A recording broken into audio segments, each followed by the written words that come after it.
Welcome back. We are on day 15, and the title for today is Walk.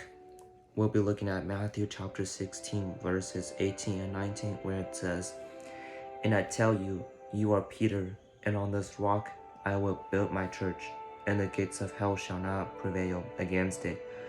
I will give you the keys of the kingdom of heaven, and whatever you bind on earth shall be bound in heaven, and whatever you loose on earth shall be loosed in heaven." His name was Simon. "So what is strange and presumptuous? How do you do?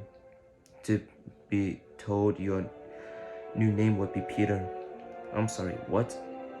His brother Andrew was all in already. He's been a disciple of John the Baptist, and when John identified Jesus as the Messiah, it was all the proof Andrew needed. He became one of Jesus' first disciples, and he was good at it. By all accounts, Andrew was studied, good-natured, and easy to have around. As for Simon, not so much. Simon Peter was emotional, and when Jesus tried to wash his feet, Peter refused to allow the master's humbling act of service. But Jesus answered him, "If I do not wash you, you have no share with me." So Simon Peter said to him, "Lord, not my feet only, but also my hands and my head." As it was said in John chapter 13, verses 8 and 9. As it often did, the feelings pendulum swung. Simon Peter was impulsive. When soldiers came to arrest Jesus, Peter drew his sword and cut off a guide's ear. It was perhaps the most ineffective countermeasure possible to take on an entire temple guard by way of one man's ear. Not sure what the plan was there. Sometimes Simon Peter was afraid of stuff.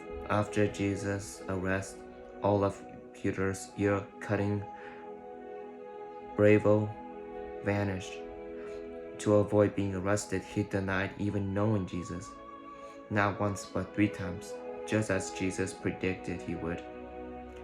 All of his instability begs the question, why did Jesus call him Peter, especially considering the name Peter means rock?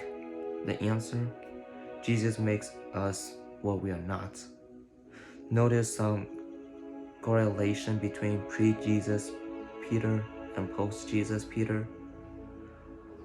Pre-Jesus Peter was directed by emotions. Post-Jesus Peter was directed by his intense love for Jesus. Pre-Jesus Peter was impulsive. Post-Jesus Peter was stable. And the culture was not.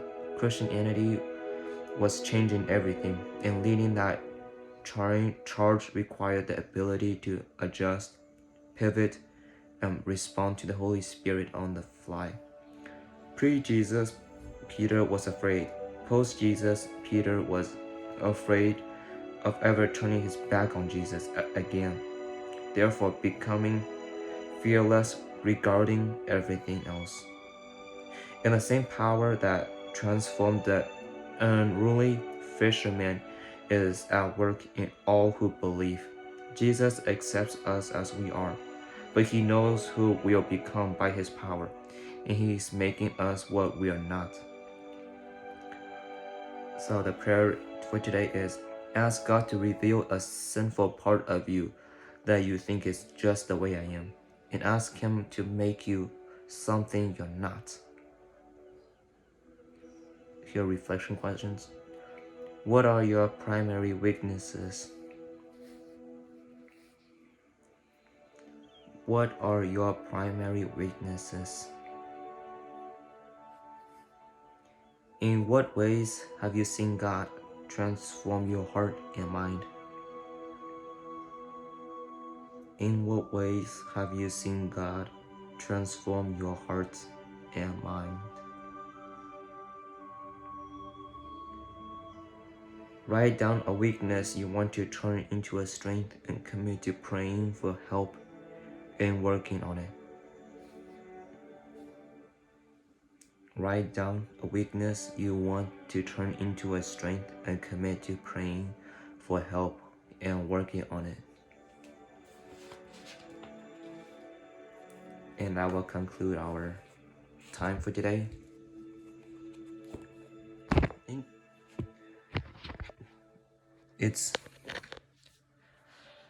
Peter is one of the most interesting character, probably out of all the disciples.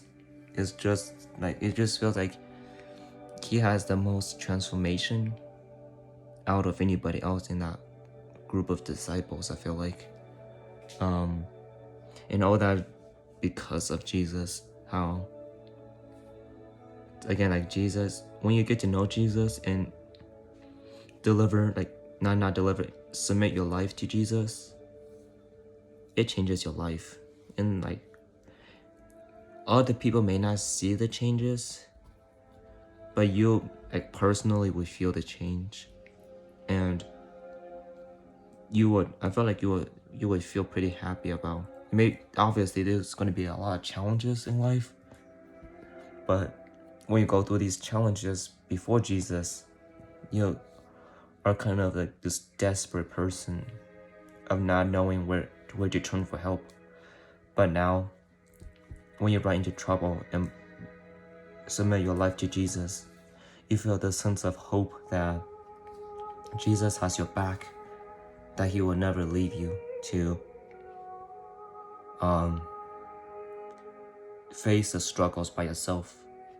And so reflect on how your life has changed because you decide to submit your life to Christ, and how like you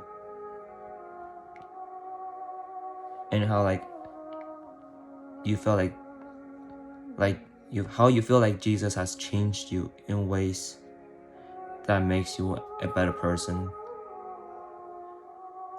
So yeah, just being able to acknowledge the differences between pre-Jesus you and post-Jesus you. So go and walk with God.